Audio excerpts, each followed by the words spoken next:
era el grupo más inusual de colonizadores. En vez de ser nobles, artesanos y sirvientes, el tipo de persona que fundó las colonias en Estados Unidos eran la mayoría familias, hombres, mujeres y niños que estaban dispuestos a soportar casi cualquier cosa, si eso significaba que podían rendir culto, como les diera la gana. Así describía Nathaniel Philbrick a los colonos que llegaron a lo que hoy es Estados Unidos. Pero, eso de la religión, ¿de qué trataba? ¿Cuáles eran las fuerzas que movieron a los colonos a llegar a América? En este episodio vamos a mostrar que las fuerzas que trajeron a estas personas a este continente fueron las guerras, el comercio, aventura y libertad.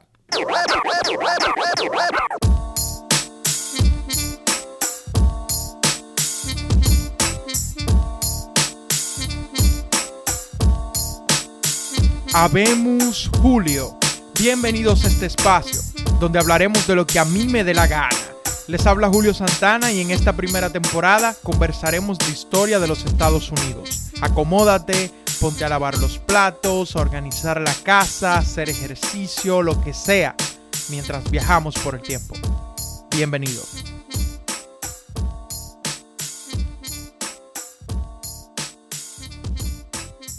Vamos a imaginarnos que somos dioses en el Olimpo. Qué maldito comienzo más raro. Vamos a imaginarnos que estamos en las nubes y estamos viendo los desarrollos del viejo continente a partir de la Edad Media o al final de la Edad Media, si se quiere. Como dioses del Olimpo que somos, no vamos a poder evitar ver que la religión tiene un papel fundamental en cómo se va dibujando el panorama político y social en lo que es el continente europeo de la Edad Media Alta o de la Edad Media Baja, aún más. Por ejemplo, y a pesar de que se dio en los continentes vecinos, en el norte de África y en Asia Menor, y también en la península arábica y en Persia, la fuerza del Islam fue una parte fundamental en cómo se fue formando Europa a partir de la Edad Media. El Al-Ándalus fue importante para la historia de España, por ejemplo. El hecho de que existieran las cruzadas, el hecho de que el imperio bizantino y los imperios musulmanes vivieran matándose uno al otro por siglos. El hecho de que los reinos hispánicos se unieran a combatir a los moros en la Nava de Tolosa. Y quizá más importante y relevante para nuestra discusión, el hecho de que los otomanos cerraran Constantinopla, que es esa ciudad que básicamente es la llave entre Asia Menor y Europa, de manera que para acceder a los mercados asiáticos, ahora se iban a tener que buscar otras rutas que no fueran la usual ruta de comercio a través de Asia Menor. De igual manera, yo había mencionado el Al-Ándalus hace unos segundos, cuando mencioné España. El Al-Ándalus era un reino, por así decirlo, un emirato descendiente de los omeyas, que se instauró en la península ibérica. Es decir, los árabes, los musulmanes, tuvieron dominio de España por siglos y fueron sacados poco a poco por los europeos a través de un proceso que se llamó la Reconquista, específicamente por los españoles. La Reconquista fue materializada en el año 1492, precisamente el mismo año que Cristóbal Colón llegó a América. La Reconquista permitió una renovación de España a través de los reyes católicos Fernando e Isabela, y definitivamente podemos marcarlo como una fuerza importante de la llegada de los europeos al nuevo continente. Entonces ya vemos dos asuntos que tienen relevancia y que tienen que ver con los musulmanes y la religión para la llegada de los europeos a América, que es la cerrada de Constantinopla en el año 1453 y la reconquista de España en el año 1492. Otro asunto importante y que tiene que ver con religión es la Reforma, cuando Martín Lutero encabezó un movimiento que básicamente iba a llevar a una renovación del cristianismo a partir de una separación de un sector de cristianos de la Iglesia Católica. La Reforma era la chispa para la pólvora, porque ya Europa venía trazándose cambios, buscando formas de cómo conformar reinos fuertes, de cómo separar países. Y la religión, es decir, la reforma, el hecho de que ahora podemos separarnos de la Iglesia Católica y podemos ser fuerzas independientes, sirvió como la excusa perfecta para que esas fuerzas se dinamizaran. Usted se puede imaginar el boom que causó esa reforma y Europa se convirtió definitivamente en un maldito campo de batalla. Y ya que estamos discutiendo el desarrollo histórico de Europa desde el Olimpo, yo, que soy Zeus, of course, les digo que no necesariamente yo creo que la religión es que transforma el panorama político, sino que sirve como el canal para esas transformaciones sociales, culturales y políticas que se dan en Europa, y no solamente en Europa, sino en todo el mundo. Para las civilizaciones antiguas y premodernas, la religión servía como el canal para las transformaciones sociales. Pero bueno, esa es mi opinión. Y la opinión de muchos no es necesariamente la verdad, pero como yo soy Zeus, mi opinión va a imperar. La cerrada de Constantinopla ocurre en el siglo XV, a mitad del siglo XV. Ya la reconquista y la llegada a América ocurren ya a final del siglo XV. Y por supuesto, la reforma comienza a principios del siglo XVI. Es decir, que todos estos sucesos ocurrieron pegaditos. 100 y pico de años más tarde, ya a mitad, o bueno, a comienzos del siglo XVII, ocurrieron un conjunto de guerras que se le llamó las guerras religiosas, de las cuales no vamos a tener tiempo de hablar y de discutir en este podcast, porque ya pertenece más bien al campo de la historia de Europa. Pero les puedo decir que estas guerras religiosas van a tener un impacto importante en la historia de Estados Unidos. En esta guerra, que mueren 8 millones de personas y un 20% de la población alemana, se definen muchos paradigmas que vienen a perdurar por lo menos por los siguientes 2 siglos en Europa. Y es que se iba a alejar precisamente de ese paradigma de definir las transformaciones sociales a través de la religión. Eso es importante porque, bueno, había dicho que todo se definía por la religión, pero no solamente fueron las fuerzas religiosas, sino las fuerzas seculares que venían a transformar esa parte de Norteamérica que se convertirían en las 13 colonias que luego se convertirían en Estados Unidos. Entonces, marquen como dato, la paz de Westfalia termina el paradigma de que la religión es el canal de las transformaciones sociales, y ahí nace el Estado secular, podríamos decir moderno, en el cual ya los estados son nacionales y soberanos. Aunque algunos vean esas atribuciones tan grandilocuentes a este tratado como una exageración. Y bueno, creo que esto puede servir como un buen preludio ya para que en la siguiente sección hablemos de cómo se llegó a América y luego de cómo se llegó a Norteamérica.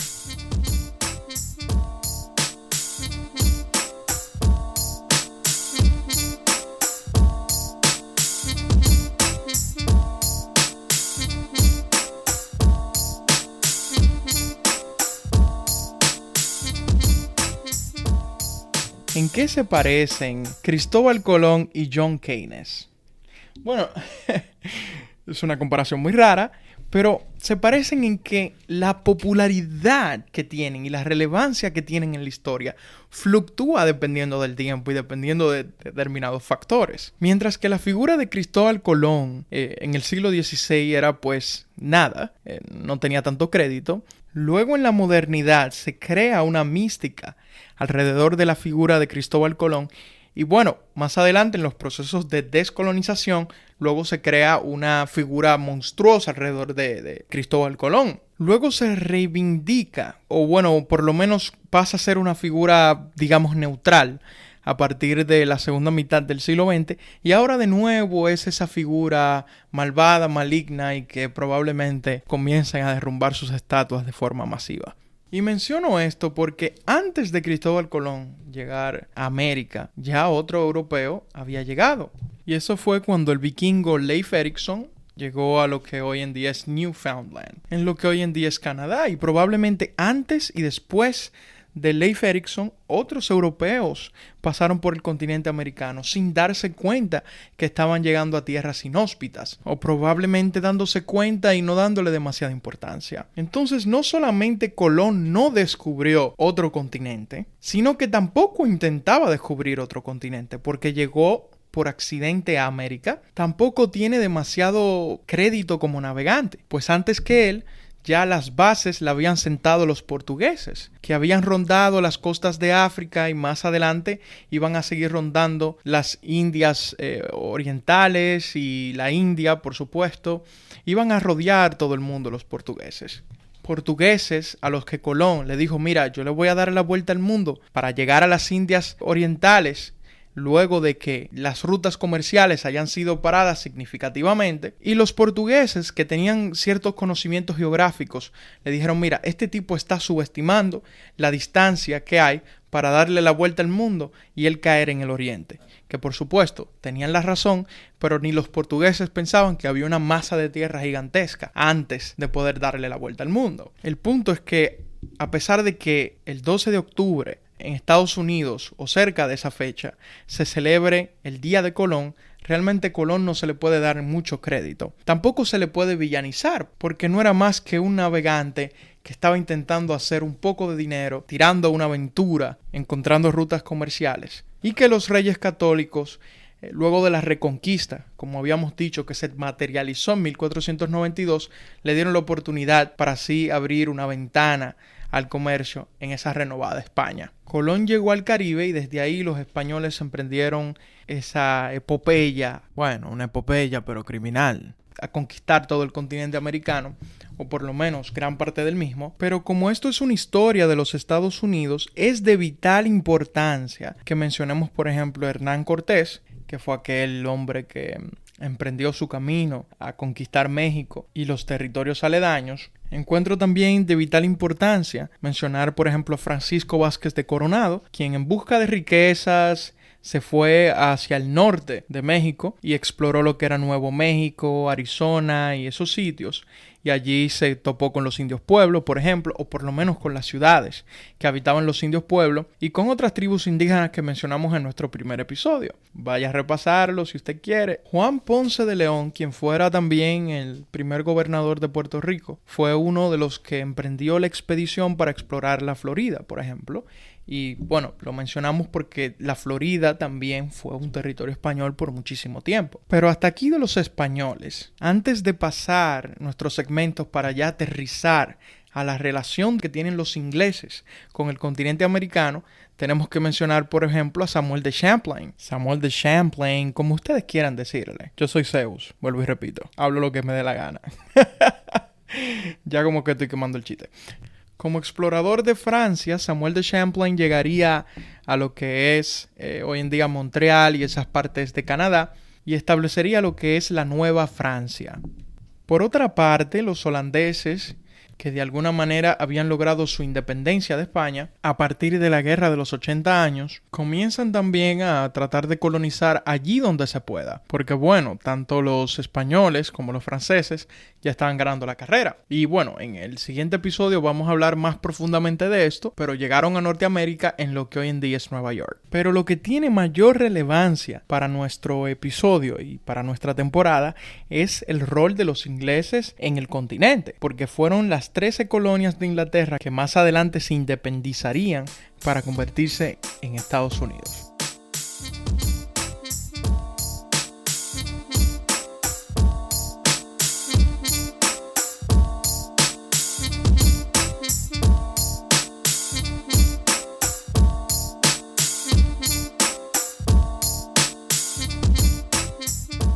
Bajo la reina Elizabeth I, aquella llamada la reina virgen, ustedes saben por qué, pero para mí que no era virgen nada, porque está como difícil eso.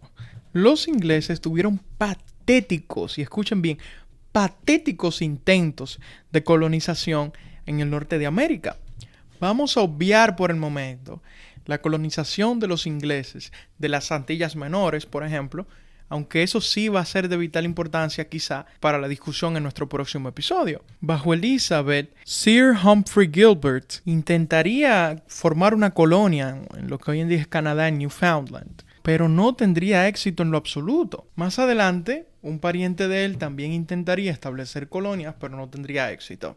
Esta colonia, sin embargo, sería en lo que hoy en día es Virginia, en una isla que se llama Roanoke o Roanoke, como quieran decirle, en los Outer Banks de Virginia. No sé si han visto una serie en Netflix sobre los Outer Banks, que es básicamente un archipiélago en la costa este de Virginia, en el Atlántico, ¿no? La serie es buena, media novelesca, pero véanla. Quienes sí lograrían llegar a América, sin embargo, sería una corporación, una stock corporation, que se llamaba The Virginia Company of London, una corporación con stocks que tenía como propósito establecer colonias precisamente en esa tierra que ya se conocía de Virginia y que se le asignó bajo el reinado de James I una jurisdicción específica. Allí se establecería en Chesapeake Bay lo que sería la colonia de Jamestown. Y por supuesto se llamaría Jamestown precisamente porque fue el rey James I quien les dio la jurisdicción y el permiso para establecer dicha colonia.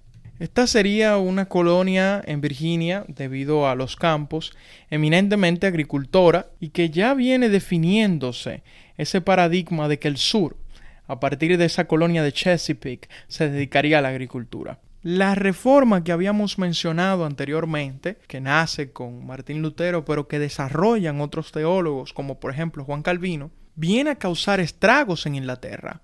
De hecho, el rey Henry VIII utilizaría como excusa, o bueno, algunos dirán que no era una excusa, que el Papa no le quiso anular un matrimonio para separar a Inglaterra de la Iglesia Católica y fundar la Iglesia de Inglaterra. De ahí que la reina Elizabeth de hoy en día sea también la cabeza de la Iglesia de Inglaterra.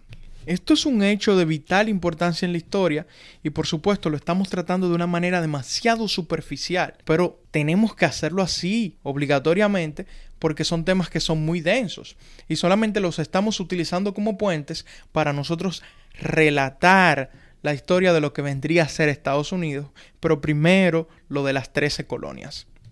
Volviendo al asunto, el hecho de que la reforma haya llegado a Inglaterra es importante para nosotros porque las enseñanzas de Juan Calvino, que era uno de los reformadores más radicales, llegarían también a Inglaterra y se materializarían, se personificarían en la figura de los puritanos. Los puritanos nacen de esa doctrina calvinista de que los hombres tienen que ser santos en la tierra y de que se necesitaba purificar la Iglesia de Inglaterra. Es decir, los puritanos cuestionaban la figura del rey como jefe o como cabeza de la Iglesia de Inglaterra porque quizá no tenía esa santidad, esa superioridad moral que los puritanos, influenciados por las enseñanzas de Juan Calvino, abogaban, ¿no? Los puritanos también venían de un estrato social no demasiado acomodado.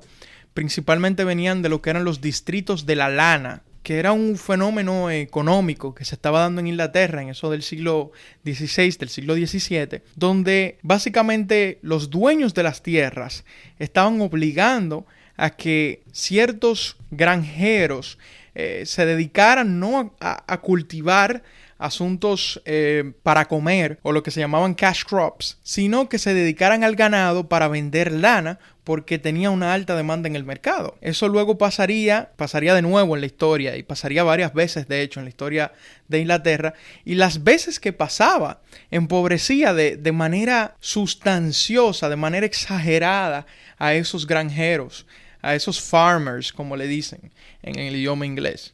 Ese empobrecimiento también haría que ellos cuestionaran no solamente la figura del rey, sino toda la situación que ocurría en Inglaterra. Y como es obvio, eso al rey James I no le causó nada de risa. De hecho, podemos decir que le enojó bastante. Estoy casi seguro de ello.